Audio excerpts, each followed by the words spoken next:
রাসূল পাক সাল্লাল্লাহু আলাইহি সাল্লামকে বললেন, ইয়া রাসূলুল্লাহ, ইয়া হাবিবাল্লাহ, আল্লাহ পাক আপনাকে মেরাজ করাইবেন। সুবহানাল্লাহ কোন। আল্লাহ পাক আপনাকে মেরাজ করাইবেন, আল্লাহর বাড়িতে আপনাকে যাইতে বলেছেন।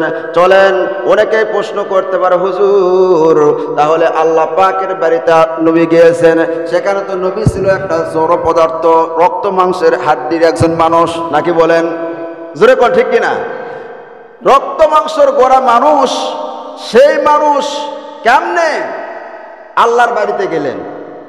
কারণ বৈজ্ঞানিকেরা বর্তমান বলতেছে যে আসমানের উপরে এরকম আগুনের স্তর আছে। কিসের স্তর? আগুনের স্তর আছে, এরকম অনেক প্রতিবন্ধকতা আছে। তাহলে একটা জড় পদার্থ, এই রক্ত মাংসের মানুষ সেই আগুনের ভিতর দিয়ে কেমনে পার হয়ে গেলেন? যেরকম ঠিক কিনা? আর বলতেছেন যে এক রাতের মধ্যে আল্লাহর বাড়িতে গিয়েছেন, জান্নাত জাহান্নাম লৌহ কলম কুরসি সব কিছু পাড়ি দিয়ে আবার দুনিয়াতে এসেছেন। তাও বেশি সময় নয়, আল্লাহ পাক বলেছেন সামান্য সময়। সুবহানাল্লাহ কোন।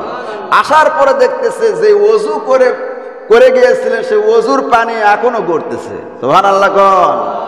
কেমনে সম্ভব হুজুর? এটা কিভাবে সম্ভব? এখান থেকে তো সাদি হলো আপনার 2,32,000 মাইল দূরে, আর সূর্য হচ্ছে 9,30,000 মাইল দূরে হচ্ছে সূর্য।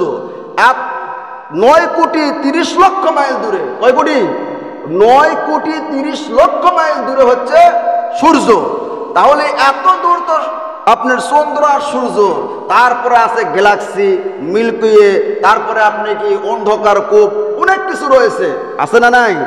এগুলো পার হয়ে আবার আল্লাহর বাড়িতে গেলেন, আবার বলতেছেন যে আসে আবার ফজরের নামাজ পড়াইছে। এরা তো মাথায় ঢোকে না। আল্লাহ পাক বলছেন, হ্যাঁ এটা এমন একটা আশ্চর্য ঘটনা, এরা তোমাদের মাথায় ঢুকবেও না। সুবহানাল্লাহ কোন। আল্লাহ পাক নিজেই বলতেছেন আশ্চর্য একটি ঘটনা। আল্লাহ রাব্বুল আলামিন সূরা বনী ইসরাঈলের 15 নম্বর পারার প্রথম যেই সূরাটি, সেই সূরার মধ্যে আল্লাহ রাব্বুল আলামিন এই মেরাজের ঘটনাটাকে এরকম ভাবে নিয়ে আসছেন। আল্লাহ পাক বলেন, সুবহানাল্লাযী আসরা বিআবদিহি লাইলাম মিনাল মাসজিদিল হারামি ইলাল মাসজিদিল আকসাল্লাযী বারাকনা হাওলাহু লিনুরিয়াহু মিন আয়াতিনা। আল্লাহু আকবার বলেন। আল্লাহ পাক বলেন, সমস্ত দোষ ত্রুটি অক্ষমতা দুর্বলতা থেকে পবিত্র সেই মহান সত্তা। সুবহানাল্লাহ। এই ঘটনাটা বলার শুরুতে আল্লাহ পাক নিজেই বলতেছেন সেই আল্লাহ সমস্ত দোষ ত্রুটি অক্ষমতা দুর্বলতা সব কিছু হইতে পবিত্র। তার বান্দাকে ইসরার করাইছেন মসজিদে হারাম থেকে নিয়ে মসজিদে আকসা পর্যন্ত, যাতে করে কি করতে পারে? আল্লাহ পাকের নিদর্শন দেখতে পারেন, নিদর্শন দেখানোর জন্য। এবং ওই মসজিদে আকসার আশেপাশে আল্লাহ পাক বরকত রেখেছেন। সুবহানাল্লাহ। আমার ভাইরা, এখানে আল্লাহ পাক এই মেরাজের ঘটনাটাকে উল্লেখ করার সময় আল্লাহ পাক সুবহান শব্দ ব্যবহার করেছেন। সুবহানাল্লাহ। আমার ভাইরা, এই মেরাজের ঘটনাটাকে উল্লেখ করার শুরুতেই আল্লাহ পাক সুবহান শব্দ ব্যবহার করেছেন যে এটা তোমাদের মাথায় ঢুকবে না যে আল্লাহ রাব্বুল আলামিন আসমান জমিন চন্দ্র সূর্য গাছপালা তরুলতা বৃক্ষলতা কুল কায়নাতের সব কিছু সৃষ্টি করেছেন। সেই আল্লাহ পাক তার বান্দাকে, তার হাবিবকে ইসরার করাইছেন, মেরাজ করাইছেন। জোরে জোরে কন্যা আল্লাহু আকবার। আমার ভাইরা, আল্লাহ পাক এখানে বললেন ইসরা সুবহানাল্লাযী আসরা বিআবদিহি। এই যে মসজিদে হারাম থেকে নিয়ে মসজিদে আকসা পর্যন্ত এটা যে হয়েছিল, এটাকে বলা হয় ইসরা। এটা কি বলা হয়? এটা মেরাজ না। মসজিদে হারাম থেকে নিয়ে মসজিদে আকসা পর্যন্ত যে নবীকে নিয়ে গেছে হযরত জিবরাইলের সাথে, এটাকে বলা হয় ইসরা। ইসরা শব্দের অর্থ হচ্ছে রাতের ভ্রমণ। কিসের ভ্রমণ? রাতের ভ্রমণ। ওই মসজিদে আকসা থেকে নিয়ে ঊর্ধ্ব গমনে যে গিয়েছে, ওটাকে বলা হয় মেরাজ। ওটাকে বলা হয় কি? মেরাজ শব্দের অর্থ হচ্ছে ঊর্ধ্ব গমন, ঊর্ধ্ব গমন অথবা সিঁড়ি, অথবা কি সিঁড়ি। অর্থাৎ আল্লাহ রাব্বুল আলামিন ওই মসজিদে বাইতুল মুকাদ্দাস থেকে নিয়ে ঊর্ধ্বগমন যেটা করাইছেন সেটাকে বলা হয় মেরাজ। আমার ভাইরা, আল্লাহর হাবিব জনাব মুহাম্মদুর রাসূলুল্লাহ সাল্লাল্লাহু আলাইহি সাল্লামকে মসজিদে আকসা বলা হয়, বর্তমান যেটাকে জেরুজালেম বলা হয়, যেখানে ইহুদিরা কি করতেছে, যুদ্ধ করেছিল দীর্ঘ 15টি মাস পর্যন্ত।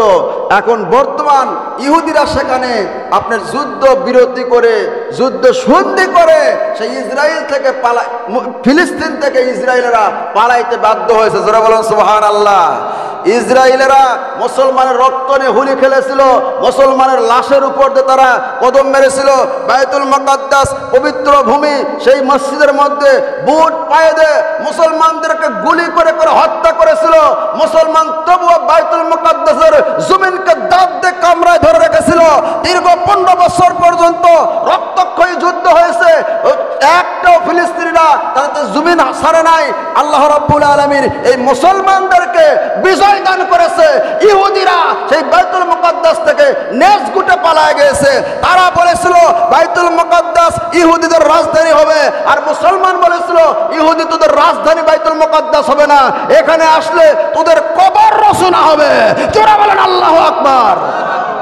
তাই হয়েছে, বর্তমান তাই হয়েছে, মুসলমানের বিজয় হয়েছে। আল্লাহু আকবার কোন। আমার ভাইরা, সেখান থেকে ইহুদিরা চলে গেছে সেই বাইতুল মুকাদ্দাস। আল্লাহ পাক বলেছেন এই বাইতুল মুকাদ্দাসের আশেপাশে আমি বরকত রেখেছি। তার কারণ হচ্ছে ওই বাইতুল মুকাদ্দাসে অসংখ্য নবীর বাইতুল মুকাদ্দাসের আশেপাশে তাদের কবর রয়েছে। সুবহানাল্লাহ কোন। অসংখ্য নবী সেই বাইতুল মুকাদ্দাসে গিয়েছেন এবং নামাজ পড়েছেন। মুসলমানের প্রথম কিবলা হচ্ছে বাইতুল মুকাদ্দাস। সুবহানাল্লাহ কোন। রাসূল পাক সাল্লাল্লাহু আলাইহি সাল্লামকে বাইতুল মুকাদ্দাসে নিয়ে যাওয়া হলো। সংক্ষিপ্ত বলতেছি, হযরত জিবরাইলের সাথে রাসূল পাক সাল্লাল্লাহু আলাইহি সাল্লাম যখন বাইতুল মুকাদ্দাসে প্রবেশ করলেন, দেখতেছে হাজার হাজার মানুষ বাইতুল মুকাদ্দাস এবং বাহিরে দাঁড়িয়ে আছে। রাসূল পাক সাল্লাল্লাহু আলাইহি সাল্লামকে নিয়ে যখন চলে গেলেন, হযরত জিবরাইল ডাক দিয়ে বললেন, ইয়া রাসূলুল্লাহ, ইয়া হাবিবাল্লাহ, সবগুলো মানুষ দাঁড়িয়ে আছে, নামাজের সময় হয়ে গেছে, নামাজ পড়াইতে হবে, কে ইমামতি করবে? রাসূল পাক সাল্লাল্লাহু আলাইহি সাল্লামের কানের গোড়ায় হযরত জিবরাইল কানটা মুখটা লাগায় দে বলে, ইয়া রাসূলুল্লাহ, ইয়া হাবিবাল্লাহ, আজকে ইমামতি করার অধিকার কারো নাই, আজকে শুধুমাত্র কেবলমাত্র আপনি ইমামতি করবেন, আপনার পিছনে সবাই ইক্তেদা করার জন্য দাঁড়িয়ে আছে। জোরে জোরে বলুন না সুবহানাল্লাহ। বিশ্ব নবী, নবীদের সর্দার সাইয়্যিদুল মুরসালিন বলা হয়। সুবহানাল্লাহ কোন।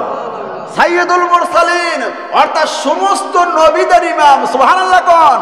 ইমামুল মুরসালিন সমস্ত নবীদের ইমাম, সাইয়্যিদুল মুরসালিন সমস্ত নবীদের নেতা। সুবহানাল্লাহ কোন। আজকে আপনার পিছনে যারা নামাজ পড়তেছে, আদম আলাইহিস সালাতু ওয়াস সালাম থেকে শুরু করে নিয়ে আপনি পর্যন্ত, এবং আল্লাহ পাকের অসংখ্য ফেরেশতারা আপনার পিছনে ইক্তেদা করেছে। আজকে ইমাম হওয়ার শুধুমাত্র একমাত্র কেবলমাত্র আপনি ছাড়া কারো অধিকার এখানে নাই। সুবহানাল্লাহ কোন। আমার ভাইরা, সাইয়্যিদুল মুরসালিন অর্থাৎ সমস্ত নবীদের নেতা। আল্লাহু আকবার বলেন। সাইয়্যিদ শব্দের অর্থ হলো নেতা। যদি বলা হয় আপনি আমার নেতা, তোমার নেতা, আমার নেতা, বিশ্ব নবী জনাব মুহাম্মদুর রাসূলুল্লাহ, অনেক ভাই আপত্তি তুলে যে নবীকে কি নেতা বলা যাবে? আরবিতে বললে আপত্তি নাই, সাইয়্যিদিনা। আর বলি কি বলি না? সাইয়্যিদিনা শব্দের অর্থ হচ্ছে আমাদের নেতা। তাহলে কিছু কয় না, যখন বাংলা কয় তখনই আপত্তি। যারা কয় ঠিক কিনা? যা কয় যে হুজুর দুনিয়ার নেতা মেতা ছাতা মাতা আছে, ওদের সাথে কি নবীকে নেওয়া যায়? আরে বেটা, দুনিয়ার যত নেতা আছে সমস্ত নেতার আদর্শ আর মডেলই হচ্ছে বিশ্ব নবী জনাব মুহাম্মদুর রাসূলুল্লাহ। জোরে করে আল্লাহু আকবার। নবীর আদর্শ মেনে যদি নেতারা চলতো দুনিয়ায়, একটা নেতাকেও বাংলাদেশ থেকে পালাইতে হতো না। জোরে বলো ঠিক কিনা? নবীর আদর্শ মানে নাই দেখে চোর নাম্বার 1 নাম্বার ডাকাতের কাতারে তারা নাম লিখে দিয়েছে, পালাইতে তারা বাধ্য হয়েছে। জোরে বলো ঠিক কিনা? রাসূল পাক সাল্লাল্লাহু আলাইহি সাল্লাম কেমন রাষ্ট্রপ্রধান ছিলেন? অনেকেই বলে ইসলামের মধ্যে রাষ্ট্র, ইসলামের মধ্যে রাজনীতি নাই। আরে পাগল, কোরআনে কারীম খুলে দেখ, একটা সূরা আল্লাহ রাব্বুল আলামিন রাজনীতি নামে নামায় দিয়েছেন, নাজিল করেছেন। সেই সূরাটির নাম হলো সূরা মুলুক। সুবহানাল্লাহ কোন। মুলুক শব্দের অর্থ হলো রাজত্ব। সুবহানাল্লাহ। বোঝে না, ওরা কি করে না, ওই এক বক্তা করছে না, বোঝে না নতুন নতুন, ওরা বোঝে না দেখে কয়, বুঝছেন? আসলে কোরআনে কারিমের পুরাটা কোরআন রাজনীতির কিতাব, সুবহানাল্লাহ। কোন বোঝে না। আল্লাহর হাবিব বিশ্ব নবী যদি রাজনীতি না করতেন তাহলে মদিনায় গিয়ে আবার 10 বছর পর্যন্ত কেমনে রাষ্ট্রপ্রধান ছিলেন, কেমন রাষ্ট্রপ্রধান ছিলেন রে ভাইরা? আল্লাহর হাবিব জনাব মুহাম্মদুর রাসূলুল্লাহ সাল্লাল্লাহু আলাইহি সাল্লাম যখন বাজারে যাইতেন, এতিমের বাড়িতে যাইতেন, বিধবার বাড়িতে যাইতেন, যা বলতেন, এতিমেরা তোমাদের কিছু লাগবে নাকি আমাকে বলো, ও বিধবারা তোমাদের কিছু লাগবে নাকি আমাকে বলো, আমি নবী বাজার করে তোমাদের বাড়িতে পৌঁছায়া দিব। সুবহানাল্লাহ। এতিম অসহায় বিধবা রাসূল পাক সাল্লাল্লাহু আলাইহি সাল্লাম তাদেরকে সাহায্য সহযোগিতা করেছে। আর এই নেতারা এতিম মিসকিন অসহায় বিধবা এদের আরো ভাতার কাটে খায়। জোরে কোন ঠিক কিনা? এই দেখে পালাইতে হয়। জোরে কোন ঠিক কিনা? নেতা কারে বলে দেখেন, নেতা কারে বলে? যদি কোনো মানুষ মৃত্যুবরণ করত, রাসূল পাক সাল্লাল্লাহু আলাইহি ওয়াসাল্লাম সামনে দাঁড়ায় যাইতেন আর বলতেন, এই মানুষ যত ঋণ করে গেছে সমস্ত ঋণ আমি রাসূল আমার কাঁধের মধ্যে বহন করলাম, বাইতুল মাল থেকে এই ব্যক্তির ঋণকে পরিশোধ করে দেওয়া হবে এবং এই এতিম এই বিধবার সমস্ত ভার পূর্ণ আমি রাসূল পাক সাল্লাল্লাহু আলাইহি সাল্লাম আমি বহন করব। জোরে বলেন আল্লাহু আকবার। আমার ভাইরা, রাসূল পাক সাল্লাল্লাহু আলাইহি সাল্লাম মসজিদ আকসার মধ্যে গেলেন এবং সমস্ত নবীদেরকে নিয়ে রাসূল পাক সাল্লাল্লাহু আলাইহি সাল্লাম জামাত করে 2 রাকাত নামাজ পড়াইলেন।